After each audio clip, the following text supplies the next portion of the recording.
Bom dia, pessoal, espero que vocês estejam bem.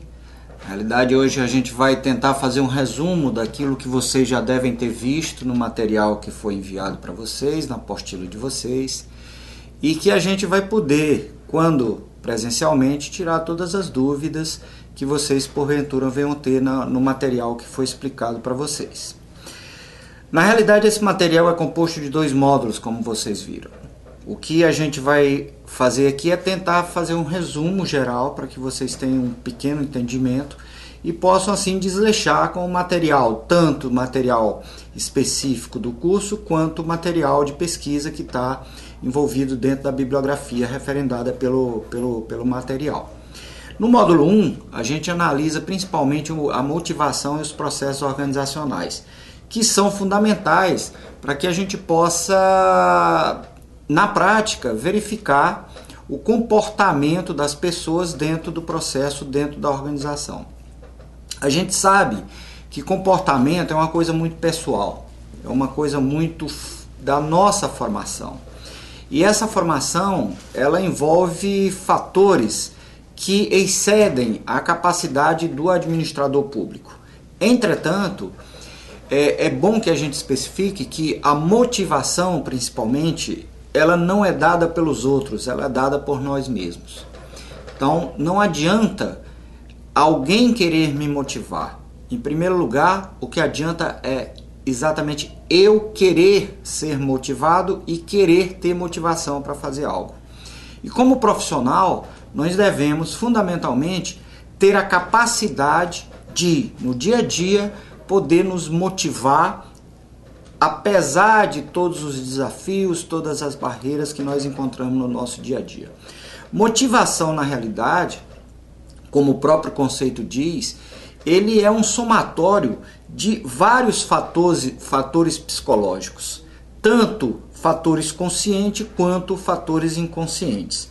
Na realidade, existe uma ordem fisiológica, intelectual ou afetiva que passa a agir no nosso interior, despertando a nossa vontade ou não de fazer alguma coisa. Motivação, portanto, não é uma coisa imposta, é uma coisa que você sim pode se impor, mas ninguém pode impor as nossas próprias ideias, aos nossos próprios interesses ou por aí vai. Nós, como administradores públicos, nós podemos até criar ferramentas para que os nossos liderandos, os nossos colaboradores possam sim se motivar. Por quê? Porque motivação ele envolve algumas, vamos dizer assim, alguns aspectos. Em primeiro lugar, ele refere-se a processo que fazem com que as pessoas se comportem dentro dos seus ambientes onde eles estão inseridos. E passa a ser muito mais voltada para suas próprias necessidades. Que essas necessidades elas têm que ser ativadas para que eu possa ter as minhas próprias motivações. E ela é um estado final desejado. Na realidade, eu é que me desejo ter motivação por algo ou não. Nós, administradores públicos, cabe realmente a capacidade de compreender os mecanismos motivacionais e até mesmo comportamentais dos indivíduos no ambiente em que eles trabalham e a partir daí eu fomentar ferramentas para que eu possa desenvolver interiormente nessas pessoas essa capacidade delas se motivarem a fazer aquilo que na realidade não precisaria nem ter, que é a capacidade e a vontade de desenvolver suas atividades dentro das organizações. Esse estudo das motivações e dos processos organizacionais, eles foram evidenciados por parte de vários estudiosos que passaram a ver essas questões organizacionais. Algumas teorias, elas se afloraram e tem inclusive citado no nosso material. A principal delas foi uma desenvolvida por Abraham Maslow, onde ele hierarquiza necessidades individuais. E a partir do ganho dessas necessidades individuais, o ser humano passa a ter motivações mais inspiradoras e mais, vamos dizer assim, mais elevadas dentro do contexto organizacional. Segundo Maslow, ele criou a hierarquia das necessidades, onde ele diz que nenhuma necessidade passa a ser evidenciada a partir da necessidade anterior. E essa necessidade anterior são aquelas necessidades mais básicas do ser humano, que ele chamou de necessidades fisiológicas, que é exatamente o ter o alimento, ter vestuário, ter moradia. Então essa é a necessidade mais básica do ser humano, é ter o ar para respirar e por aí vai. A partir do momento que ele tem essas necessidades satisfeitas, ele busca se assegurar de que aquilo não vai faltar para ele. Então ele parte para uma segunda hierarquia, que é a necessidade de segurança, onde ele busca exatamente tentar assegurar aquilo que ele tinha, que é o emprego, é a estabilidade do emprego, os próprios recursos de moralidade, de valor, de família, de saúde, de propriedade, por exemplo, da sua moradia e por aí vai. No momento em que ele adquire, ele passa para um andar terceiro da sua hierarquia, que é as necessidades sociais, onde ele passa a buscar se associar a pessoas, a buscar o convívio social, a saída para os clubes, para as associações, para que eles possam interagir, para que ele possa interagir com outras pessoas. E aí ele busca a quarta necessidade, que é a necessidade de autoestima, o status que ele tem que ter, o respeito, a conquista do respeito pelos outros.